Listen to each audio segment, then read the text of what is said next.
میں ابھی اپنی زندگی کے سب سے اہم 2 سال کی سیلری تیار کر رہا ہوں. نہیں، پیسوں والی نہیں. میں بات کر رہا ہوں ان جذباتوں کی، ان ایکسپیرینسز کی، ان سوالوں کی جو 9th اور 10th کلاس کے سلیبس نے میرے دل میں ڈال دیے. 2 سال، 24 مہینے، 104 ہفتے اور لاکھوں سوچنے والے لمحے. جب کسی کتاب کے پہلے 2 صفحے قرآن و حدیث سے سجائے گئے ہوں اور تیسرے صفحے پہ لکھا ہو عورتیں شو بزنس میں قابل فخر کردار ادا کر رہی ہیں. جب ایک ہی سیبس انصاف کا درس دے اور پھر ضیاء الحق کے دور کو بنا کسی تنقید کے اسلامائزیشن کا لقب دے دے. میں نے یہ سلیبس صرف پڑھا نہیں ہے، محسوس کیا ہے. اور آج میں آپ کو وہ سب بتانے آیا ہوں جو یا تو سلیبس میں چھپا دیا گیا یا جسے ہم نے دیکھنے کی کوشش ہی نہیں کی. السلام علیکم ویورز، میرا نام ہے عثمان اور آپ دیکھ رہے ہیں اسٹرائک آف تھاٹ.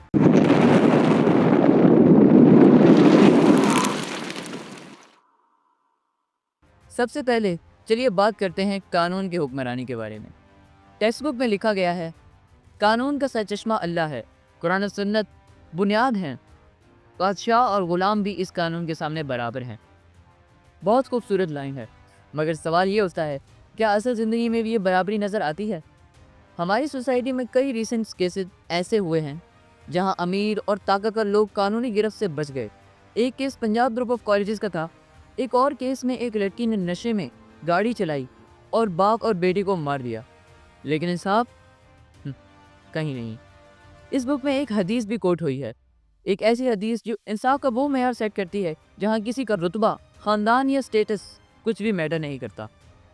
واقعہ کچھ یوں ہے کہ نبی کریم صلی اللہ علیہ وسلم کے زمانے میں مخزوم قبیلے کی ایک عورت نے چوری کی. جب لوگوں کو پتہ چلا کہ اب اس پہ حد یعنی ہاتھ کاٹنے کی سزا لاگو ہوگی تو کچھ لوگوں نے سفارش کرنے کی کوشش کی. ان لوگوں نے سوچا کہ یہ عورت کسی بڑے خاندان سے ہے، اس لیے ہو سکتا ہے کہ نبی کریم صلی اللہ علیہ وسلم اس پر رحم کر دیں. سفارش کرنے کے لیے سیدنا عثمان بن زید رضی اللہ تعالیٰ عنہ کو بھیجا گیا جو رسول اللہ کے بہت قریب تھے.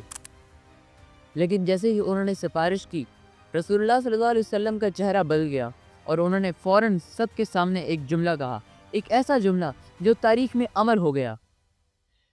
تم سے پہلے کی قومیں اس لیے تباہ ہو گئیں کہ وہاں جب کوئی امیر چوری کرتا تھا تو اسے چھوڑ دیا جاتا تھا، اور جب وہ غریب کرتا تھا تو اس پر حد لاگو ہوتی تھی.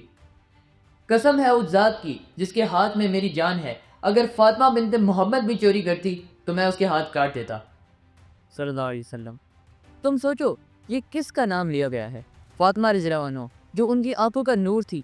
اگر انصاف کا معیار کسی کے لیے بھی ہلکی سی چھوٹ دیتا تو رسول اللہ یہ مثال کبھی پیش نہ کرتے.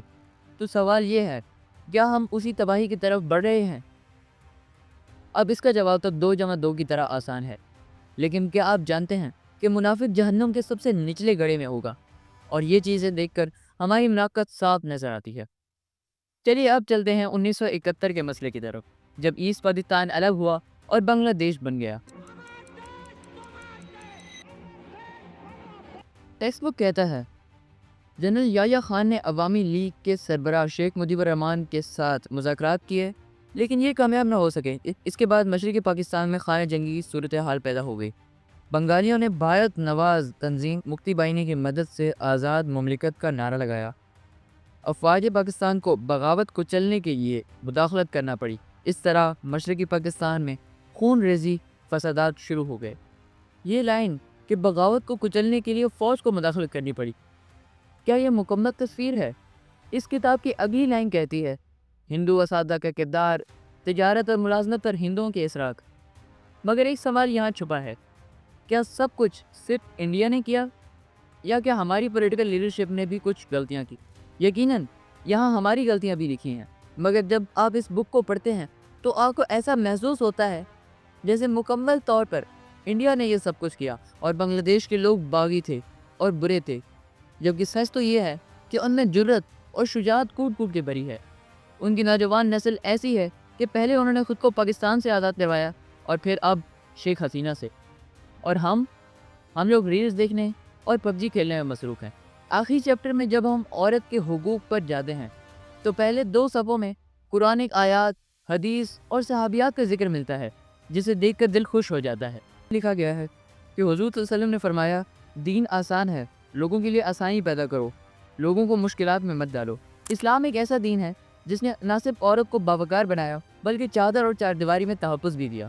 چادر چار دیواری، لیکن اسی چیپٹر کے اگلے 2 صفحوں میں لکھا گیا ہے کہ خواتین پاکستان میں تقریباً تمام بڑے شعبوں میں مثلاً صحت، تعلیم، کھیل، شو بزنس اور سیاست میں نمایاں کردار ادا کر رہی ہیں، اور یہ ثابت کر رہی ہیں کہ وہ ملک و قوم کی ترقی میں اہم کردار ادا کر سکتی ہیں۔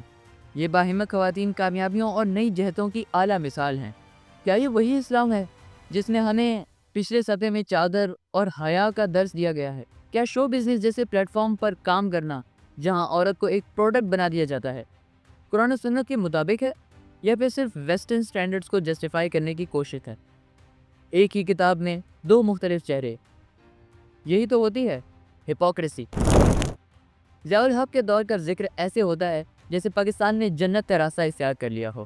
لکھا گیا ہے کہ 1977 سے 1988 کے دوران میں جنرل ضیاء الحق نے پاکستان میں اسلامی معاشرے کے قیام کے لیے متعدد اقدامات کیے، شراب نوشی، چوری جیسے دیگر جرائم کے خاتمے، اسلام سازی نافذ کی ہیں، منشیات کے خاتمے کے لیے صداقتی احکامات جاری کیے گئے، ملک میں نماز قائم کرنے کے لیے باقاعدہ انتظام کیا گیا، الغرض ملک میں اسلامی ماحول قائم کرنے کے لیے ہر ممکن کوشش کی گئی۔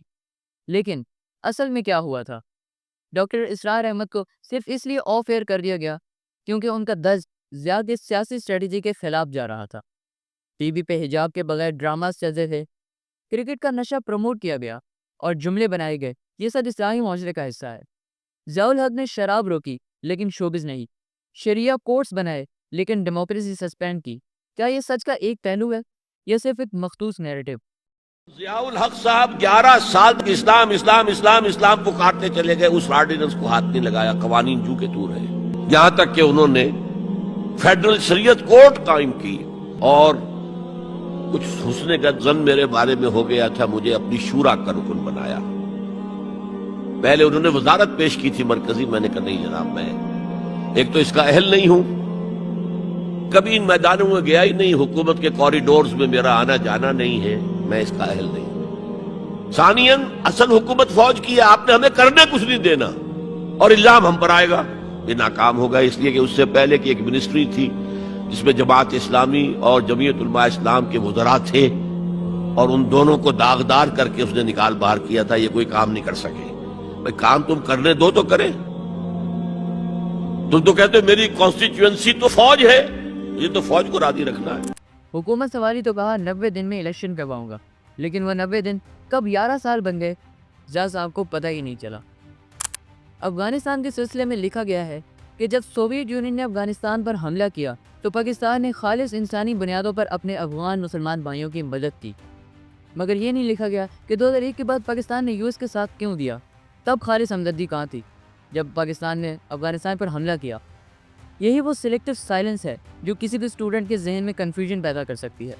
جب ہم صرف وہ باتیں لیتے ہیں جو ہمیں اچھی لگتی ہیں اور باقی چھپا دیتے ہیں تو سچ ادھورا رہ جاتا ہے۔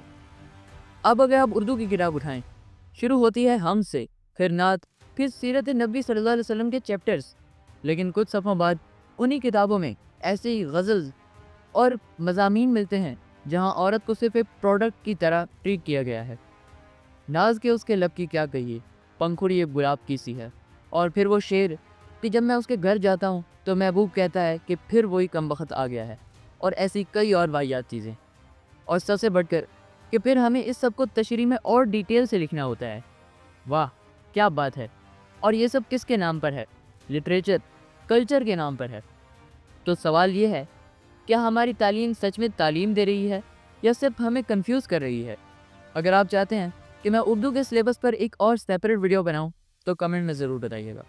اگر آپ اس ویڈیو کو دیکھ کر کچھ محسوس کرتے ہیں تو شاید وقت آ گیا ہے کہ ہم صرف سلیبس نہ پڑھیں بلکہ سسٹم کو دوبارہ لکھنا سیکھیں۔ اگر یہ ویڈیو آپ کو سوچنے پر مجبور کرے تو لائک کریں، کمنٹ کریں اور شیئر کریں ان سب کے ساتھ جو سمجھنا چاہتے ہیں کہ پاکستان کے سلیبس صرف سبق نہیں ہے، ایک ضمیر کا امتحان ہے، ورنہ صرف مارکس لے کر خوش رہنے والے تو بہت ہیں۔